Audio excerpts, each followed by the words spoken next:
পড়াশোনা করতে ভালো লাগছে না, বুঝলি কিন্তু? রোজ স্কুলে আসো, রোজ স্যারের মার খাও, এই একঘেয়েমি জীবন কারোর কি ভালো লাগে? হরে, তুই ঠিকই বলছিস, আর পড়তে ভালো লাগছে না। মনে হচ্ছে সারাদিন শুধু খাই দাই আর পায়ের উপর পা তুলে ঘুমাই। সারাদিন খাওয়া আর ঘুমালে একদিন দেখবি তোদের ভবিষ্যৎটাও ঘুমাই গিয়েছে। ভবিষ্যৎ দেখবি অন্ধকার। হ্যাঁ রে পল্টু, মানছি তুই ক্লাসের ফার্স্ট বয়, কিন্তু তাও কি তুই বলতে পারবি পড়াশোনা করে তুই ভবিষ্যতে একটা মনের মতো চাকরি পাবি? দেখছিস নাই আজ চারিদিকে কত হাজার হাজার শিক্ষিত বেকার?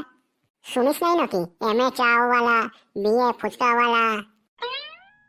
হ, চাকরির বাজার হয়তো খারাপ, কিন্তু আজ পড়াশোনা করলে ভবিষ্যতে টিউশন পড়ায়েও খেতে পারবো।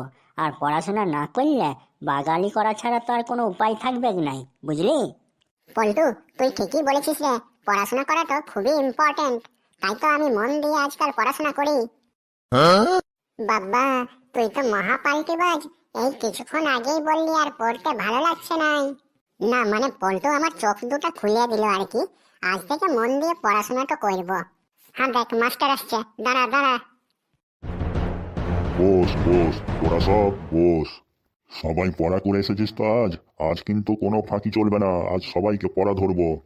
হ্যাঁ স্যার, ধরুন না, তারপর দেখুন কেলটু কামাল।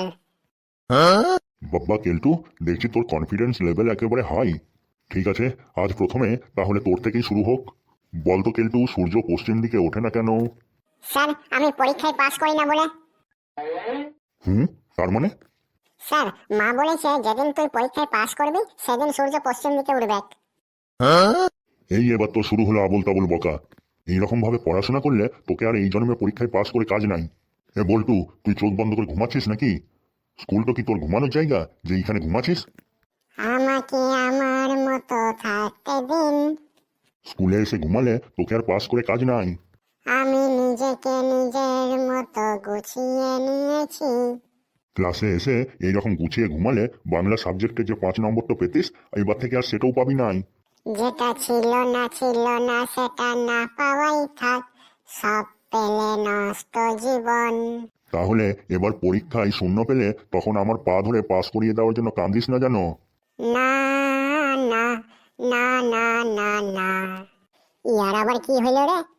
যখন পরীক্ষায় ফেল করে আমার কাছে কাঁদবি, তখন দেখবি কেমন করে তোর পিঠের চামড়াটা গুটাই দিতে হয়। কেলটু বলতো, ধর তুই কোথাও গাড়িতে করে বেড়াতে যাচ্ছিস, সেই সময় তোর গাড়ি কাদায় আটকে গেছে, এটার ইংরেজি ট্রান্সলেট করলে কি হবে? Sir, our gari was pouring in কাদাই, no নড়িং চড়িং, only ভুম ভুম সাউন্ড করিং। আচ্ছা তোর ইংলিশ রে কেলটু। আচ্ছা বল্টু, এবার তুই বলতো। স্যার আমি? কেনে তুমি বলতে পারবে না? হাসার সময় তো বড় দাঁত কেলিয়ে হাসছো, আর উত্তর দিবার সময় মুশকিল। বল, পৃথিবীর আকার কি রকম? গোলাকার স্যার। বাবা, এই তো এটাই তো চাই। সঠিক উত্তর দিলে কি ভালোই না লাগে। বেশ বেশ, এবার প্রমাণ দাও তো দেখি যে কি করে বুঝলে পৃথিবী গোল। জোরালো প্রমাণ আছে স্যার। প্রথম সাপ্তাহিক পরীক্ষায় পৃথিবী চ্যাপ্টার লিখে শূন্য পেয়েছি। দ্বিতীয় সাপ্তাহিক পরীক্ষায় চৌকোনা লিখেও শূন্য পেলাম। তারপর লিখলাম পৃথিবী লম্বা, তাও আপনি শূন্য দিলেন।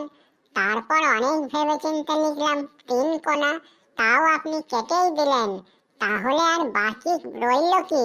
গোল হওয়া ছাড়া তো পৃথিবীর আর কোনো উপায় দেখতে পাচ্ছি না। সেই তো ভাবি, গাধা কি করে ঘোড়া হলো।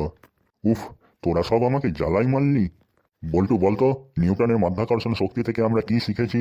স্যার, আমরা শিখেছি ক্লাসে বসে না থেকে গাছতলায় বসে থাকা দরকার। তোদিকে প্রশ্ন ধরাটা বেকার, সেসব ছাড়, আজকের পড়াটা ভালো করে মন দিয়ে শোন। সৃষ্টির শুরু হলো কেমন করে? ঈশ্বর প্রথমে পৃথিবী গড়লেন, তারপর জীবজন্তু তৈরি করলেন, তারপর মানুষকে তৈরি করে পৃথিবীতে পাঠালেন। কিন্তু স্যার, আমার বাবা কাল বলছিল যে আমাদের পূর্বপুরুষরা নাকি বাঁদর ছিল। আমরা এখানে সামগ্রিক পৃথিবীর বিষয়টা নিয়ে আলোচনা করছি। ইয়ার মধ্যে তোর পরিবারের কথাটা ক্লাসে কেনে?